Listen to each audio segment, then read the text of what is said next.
SB19 muling inalala ang nag-iisang babae na hindi nila malilimutan lahat.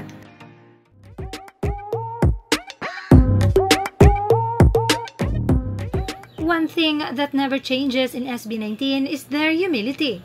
Hindi sila nahihiya kung saan sila nanggaling at kung ano ang mga napagdaanan nilang hirap, at mas lalong hindi nila kinakalimutan ang mga taong nakatulong sa kanila. Just like in episode 3 of SB19 podcast, Atin-Atin Lang, kung saan ay muling inalala nila si Lyra, ang nag-iisang babae na hindi nila makakalimutan lahat. Ito ang nag-post sa kanilang go-up video na unexpectedly and fortunately went viral. At ito nga ang naging malaking hakbang sa kanilang kasikatan ngayon.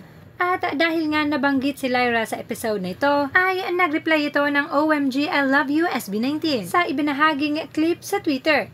At isa pa, ang mas nakakabilib kay Lyra, she never demanded or requested any special treatment sa SB19 man o sa fandom, even though she deserves it. In fact, hindi pa rin ito nakikilala ng mahalima at mas lalo na ng mga fans. Pero gayon pa man, isang bagay ang sigurado, she is an angel sent for SB19.